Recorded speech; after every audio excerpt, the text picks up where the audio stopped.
estrenar esa noticia está con nosotros acá en Panamá el hermano Fraile Frei Beto.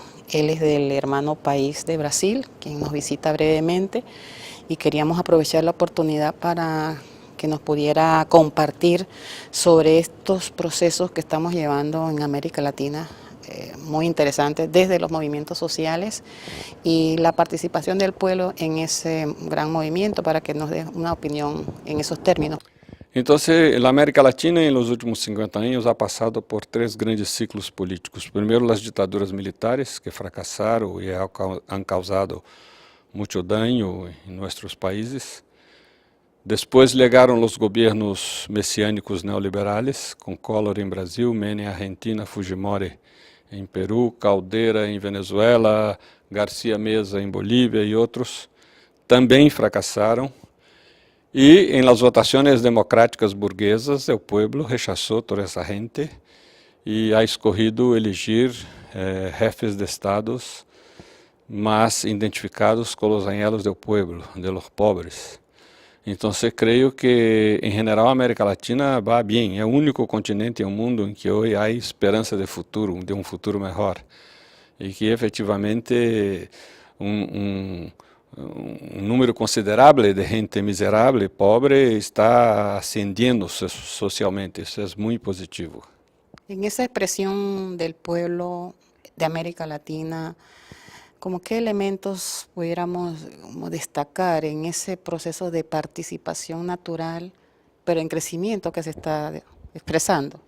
Não, aí hay que hacer un trabajo de educación política, porque no hay participación natural. O hay educación política o no hay participación natural. Y quizá este sea uno de los equívocos de algunos gobiernos democráticos populares, porque piensan equivocadamente que bastam consignas para movilizar a gente. Não basta. Ou bastam políticas sociales positivas para que a gente esteja satisfeita. Também não é suficiente. Mira que a direita hace educação política por los grandes medios 25 horas ao dia. E nós outros temos que fazer esse trabalho. Esta é a minha preocupação. En estos procesos de crecimiento político de la población, las expectativas en América Latina en función de los países, como proyección, ¿cómo usted lo visualiza? Não, expectativa de que este processo vem avançando. Cada vez mais há menos jefes de estados de direita, menos jefes de estados identificados com a política dos Estados Unidos.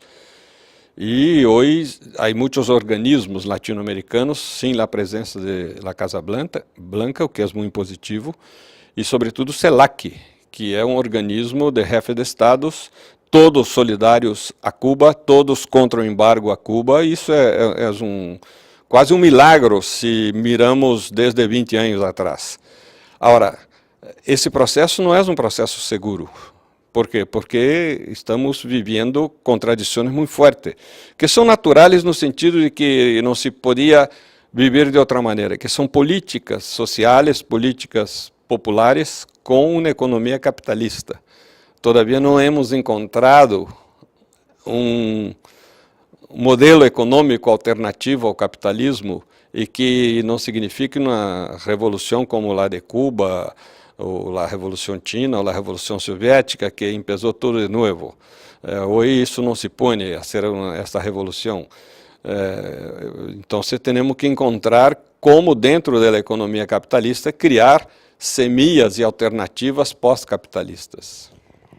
En los distintos países de América Latina hay expresiones de las comunidades eclesiales de base que han tenido una trayectoria en algunos lugares muy fuerte, y muy duras y muy perseguidas, pero sigue siendo un proyecto vigente para el pueblo latinoamericano. ¿Qué nos dice al respecto? Sim, claro, porque o pueblo latino-americano é um pueblo muito religioso. Agora, em enero de 2014, as comunidades eclesiais de base, 4.600 líderes de comunidades de base, han hecho uma reunião em Nordeste, incluso han recebido uma carta de saludo do Papa Francisco, que ha sido muito positivo, e depois aí legaram 73 obispos, porque o semáforo passou do amarillo ao verde.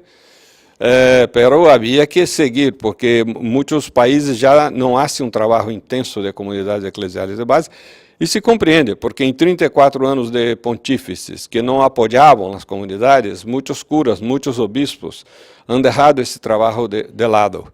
Agora, há hecho, que há crescimento espantoso das igrejas evangélicas. Eu não sou contra e não quero entrar em competência com eles, mas se a Igreja Católica cada vez mais perde fieles, é porque não está sendo trabalho pedagógico com os pobres e não há criado método também alternativo às paróquias. E este método existe, que são as comunidades eclesiais de base. Bueno, la participación del Papa Francisco como que está ofreciendo una apertura, una esperanza para la iglesia, principalmente este modelo de iglesia de las comunidades eclesiales de base. ¿Crees que se podría en un periodo inmediato fortalecer esos procesos en nuestros países? Sim, sem nenhuma dúvida. O Papa Francisco já começou na reforma da igreja desde o papado, agora trata de fazer a reforma da Cúria Romana, e em este momento, por razões históricas, a igreja é corpo que tem uma cabeça nova com corpo velho. Mas eu tenho muita esperança que a mediano prazo vai haver uma renovação muito profunda da igreja, se Deus mantém vivo e consciente o Papa Francisco. Un mensaje para el pueblo panameño y América Latina, porque este es un medio latinoamericano. Organizar-se, mobilizar-se, lutar por suas conquistas que não vão cair do cielo e guardar o pessimismo para dias melhores.